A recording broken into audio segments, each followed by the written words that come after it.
समर्थ. स्वामी मला तुमच्या मनातल्या सगळ्या कामना पूर्ण करो हीच मी स्वामीचरणी प्रार्थना करते. आज मी तुम्हाला माझ्या ह्या व्हिडिओमध्ये सांगणार आहे रक्षाबंधन. जे रक्षाबंधन बहीण भावाचं अटूट नातं, विश्वासाचं आणि ह्या प्रत्येक बहीण आपल्या भावाच्या दीर्घ आयुष्यासाठी, त्याच्या कल्याणासाठी, त्याच्या प्रगतीसाठी रक्षासूत्र म्हणजे राखी आपल्या भावाच्या मनगटावर बांधत असतं.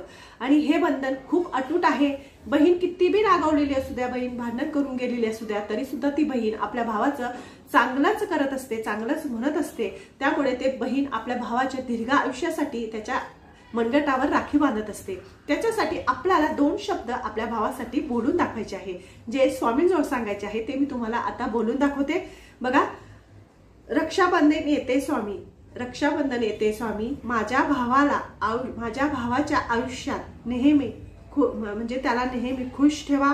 आयुष्यात त्याला जे पाहिजे ते सगळं मिळू द्या आणि दीर्घ आयुष्य प्राप्त होऊ द्या. त्याच्या आयुष्याचं कल्याण करा आणि सदैव तुमचा आशीर्वाद माझ्या भावाच्या पाठीशी राहू द्या, असं आपल्याला स्वामींना विनंती करायची आहे. आणि रक्षासूत्र आपल्या भावाच्या मनगटावर बांधायचं आहे, म्हणजे ते प्रेमाचं प्रतीक आहे. बघा, रक्षाबंधन हा सण म्हणजे जी नारळ पौर्णिमा आहे, ती नारळ पौर्णिमा म्हणजेच रक्षाबंधन सण साजरा केला जातो. नारळ पौर्णिमा म्हणजेच नारळ पौर्णिमा. तर रक्षाबंधनच्या दिवशी नारळ पौर्णिमा सुद्धा आहे. आता पौर्णिमा जे सत्यनारायणचं पूजन घरच्या घरी दर महिन्याला करत असतात पौर्णिमेच्या दिवशी. तर ती पौर्णिमा कधी सुरू होते आणि कधी समाप्त होते आणि म्हणजे जे सत्यनारायणचं पूजन आहे ते आपण करतो, तर ते कोणत्या दिवशी करायचं आहे याच्याबद्दल तुम्हाला सांगते. आता पौर्णिमा कधी सुरू होते ते सांगते. तर पौर्णिमा ही शुक्रवारच्या दिवशी 8 तारखेला ती सुरू होते. 2 वाजून म्हणजे दुपारी 2:12 पौर्णिमा सुरू होणार आहे शुक्रवारच्या दिवशी. मग आणि समाप्त होणार आहे शनिवारच्या दिवशी समाप्त होणार आहे 1:24 समाप्त होणार आहे. त्यामुळे जे आपण सत्यनारायणचं पूजन करणार ते आपल्याला शुक्रवारच्या दिवशीच करायचं आहे. जे कोणी तुम्ही सत्यनारायणचं पूजन दर महिन्याला करत असतील त्यांनी प्रदोष काळामध्ये म्हणजे शुक्रवारच्या दिवशी संध्याकाळच्या टायमालाच आपल्याला सत्यनारायणचं पूजन करायचं आहे. सकाळी तुम्ही करू शकत नाही, कारण की 2:12 पौर्णिमा सुरू होते, त्यामुळे संध्याकाळीच करायचं आहे. आणि शनिवारच्या दिवशी पौर्णिमा ही 1:24 समाप्त होते. त्यामुळे आपल्याला रक्षाबंधन जो सण आहे तो 9 तारखेला म्हणजे शनिवारच्या दिवशी साजरा करायचा आहे. पण त्याचा पण शुभ मुहूर्त आहे. म्हणजे रक्षाबंधनचे जे शुभ मुहूर्त आहे ते तुम्हाला सांगितलं, पण अजून सांगते की रक्षाबंधनचे जे शुभ मुहूर्त म्हणजे आपण ज्या वेळेस आपल्या भावाला राखी बांधतो ते शुभ मुहूर्त आहे 5:35 पासून शनिवारी सकाळी 5:35 पासून तर 1:24 पर्यंत, म्हणजे तोपर्यंतच पौर्णिमा आहे. त्या काळामध्येच आपल्याला आपल्या भावाच्या मनगटावर राखी बांधायची आहे, म्हणजे रक्षासूत्र. बघा, आता हे बांधल्यानंतर, ही पौर्णिमा झाल्यानंतर म्हणजे आपण सत्यनारायणचं पूजन करतो, आपण ही पौर्णिमा रक्षाबंधन साजरी करत असतो. पण या काळामध्ये भद्रा आहे का? बघा, भद्रा काळ हा म्हणजे चांगला नसतो. भद्रा काळामध्ये जे कार्य करतो, आपण आपल्या भावाला राखी बांधतो, ते ही अशुभ मानलं गेलेलं आहे.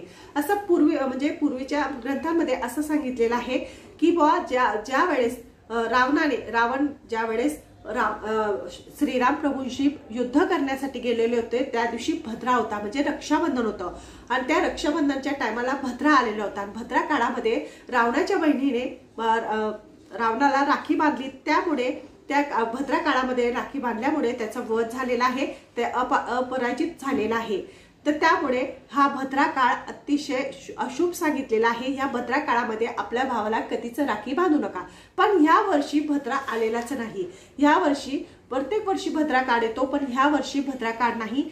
शुभ मुहूर्त आहे, म्हणजे फक्त आपल्याला सकाळी म्हणजे शनिवारच्या दिवशी सकाळी 5:35 पासून तर 1:24 पर्यंतच आपल्याला आपल्या भावाला राखी बांधायची आहे. शनिवारच्या दिवशी हा अत्यंत शुभ मुहूर्त आहे, कारण की शुभ मुहूर्तावर केलेलं जे कार्य असतं ते सफलदायी असतं, कल्याणकारी असतं. आणि भावाच्या दीर्घ आयुष्यासाठी आपण त्याला रक्षासूत्र बांधतो, तर योग्य मुहूर्तावरच ती राखी आपल्याला आपल्या भावाच्या मनगटावर बांधायची आहे. बघा, तुम्ही राखी ही सोन्याची बांधू शकतात, चांदीची बांधू शकतात, एखादा धागा सुद्धा प्रत्येक बहीण बांधत असते, पण ती आपुलकीचा, प्रेमाचा असतो. प्रत्येक बहीण ही आपल्या भावाचं कल्याण करण्यासाठी राखी बांधत असते.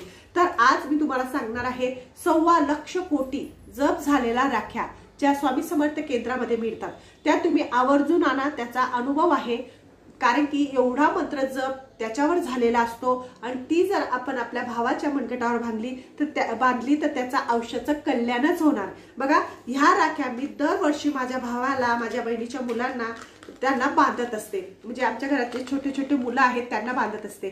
तर ह्या राख्या लक्ष्मीकारक आहे। आता मी तुम्हाला सांगते, ह्या राख्याची प्राइस जास्त नाही, कोणत्या पण शॉपीवर, स्वामी समर्थ महाराजांच्या कोणत्या पण शॉपीवर मिळून जाईल। हे जे आहे तर ही स्वामी समर्थ दिंडोरी प्रणीत आहे, तर यांनी तयार केलेली आहे, म्हणजे दिंडोरीवरने आलेल्या असतात, प्रत्येक शॉपीमध्ये दिलेल्या असतात। तर त्या ठिकाणी जाऊन तुम्ही चेक करा, तुम्हाला म्हणजे तुम्ही सोन्याची वगैरे कुठली पण बांधा, पण त्यानंतर ही सुद्धा बांधा। याचं संरक्षण ही राखी आपल्या भावाचं संरक्षण करत असतं।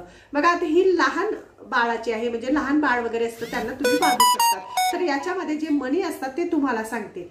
तर याच्यामध्ये जे मणी असतात, म्हणजे आता ही राखी का बांधावी अगोदर तुम्हाला सांगते। तर ही पांढरे जे मणी असतात,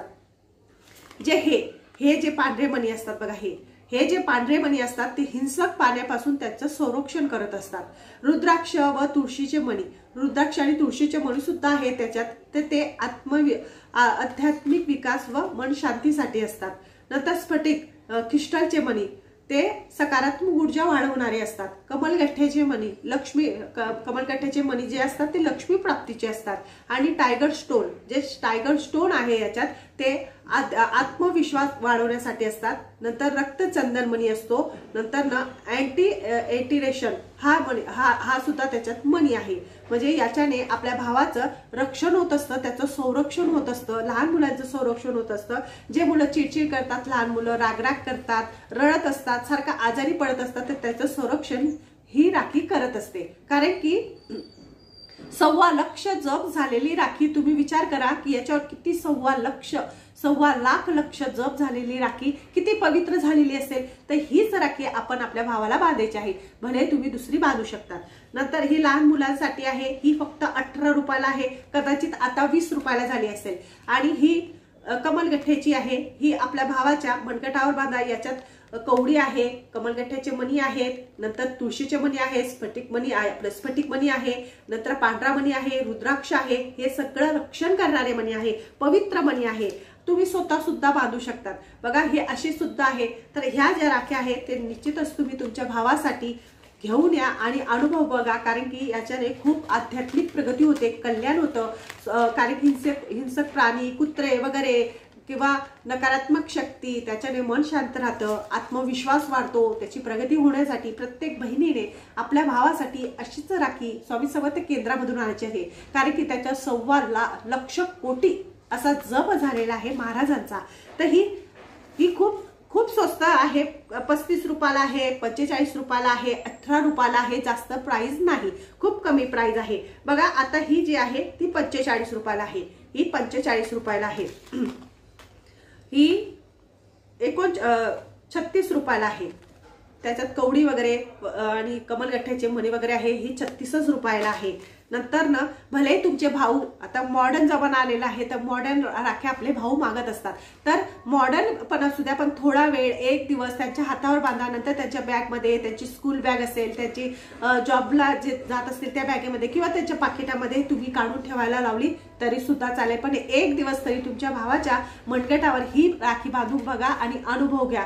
खूप सुंदर असा अनुभव येतो। मी प्रत्येक वर्षी माझ्या भावाला, माझ्या मुलाला आणि माझ्या बहिणीच्या मुलांना, ज्यांना मी राखी बांधते त्यांना हीच राखी बांधत असते, मी दुसऱ्या राख्या बांधत नाही। आणि दुसऱ्या राख्या बांधायच्या पण झाल्या, पण ही राखी बांधल्याशिवाय राहत नाही। तर तुम्ही सुद्धा ह्या वर्षी ह्या राख्या आणा आणि तुमच्या भावाला बांधा। बघा, आता मी तुम्हाला सांगते, जो ऑक्शनचा ताट असतो, तो ऑक्शनचा ताटाची कृती मी तुम्हाला दुसऱ्या याच्यात सांगणार, कारण की मोठा व्हिडिओ झाल्यानंतर कोणीच बघत नाही, त्यामुळे दुसऱ्या याच्यात तुम्हाला सांगते की ऑक्शनचं ताट कशा प्रकारे आपल्याला तयार करायचं आहे भावाच्या संरक्षणासाठी, आणि कशा प्रकारेच आपल्याला त्याच्यामध्ये वस्तू ठेवायच्या आहे। संपूर्ण माहिती तुम्हाला डिटेलमध्ये त्याच्यामध्ये सुद्धा मी सांगेल। तर जे कोणी व्यक्ती किंवा स्त्री सत्यनारायणचं पूजन करत असेल तर आवर्जून प्रत्येक स्त्रीने आपल्या घरामध्ये सत्यनारायणचं पूजन करायचं आहे। बघा, हा श्रावण महिना चालू आहे, या श्रावण महिन्यामध्ये जर आपण सत्यनारायणचं पूजन केलं तर आपल्या घरामध्ये लक्ष्मी स्थिर राहते, लक्ष्मी नारायणाचा आशीर्वाद आपल्या घरामध्ये राहतो, पैसा स्थिर राहतो, घरातल्या लोकांची प्रगती होते, आरोग्य चांगलं राहतं, सुख समृद्धी आपल्या घरामध्ये नांदते। म्हणून प्रत्येक स्त्रीने आपल्या घरामध्ये सत्यनारायणचं पूजन करायला सुरुवात करा। स्वामी समर्थ केंद्राप्रमाणे करा। खूप साधं सिंपल आहे, त्याला जास्त टाइम लागत नाही। अर्धा 15 मिनिटांमध्ये 5 अध्याय वाचले जातात। जे स्वामी समर्थांचे केंद्राचे जे सत्यनारायणची पोथी आहे त्याच्यामध्ये 5 अध्याय आहे, ते खूप छोटे छोटे आहे। अर्ध्या तासामध्ये इझिली कोणीही वाचू शकतं आणि मांडणी खूप साधी आणि सिंपल आहे। तर बघा, तुम्ही करून बघा, अनुभव घेऊन बघा, खूप छान अनुभव येतो आणि आपल्या हातून सेवा सुद्धा घडत असते। दर महिन्याला आपल्या घरामध्ये सत्यनारायण पूजा होणे म्हणजे खूप भाग्याची गोष्ट आहे। आपल्या घरातली संपूर्ण इडापिडा जाते, वास्तू दोष जातो, लक्ष्मीचा आशीर्वाद आपल्या घरामध्ये राहतो आणि ज्या ठिकाणी विष्णूची आराधना होते त्या ठिकाणी लक्ष्मी माता निश्चित येत असते। त्यामुळे प्रत्येकाने सत्यनारायणचं पूजन करा, आयुष्याचं कल्याण करा। माझं चॅनल आवडत असेल लाईक करा, सबस्क्राईब करा। श्री स्वामी समर्थ।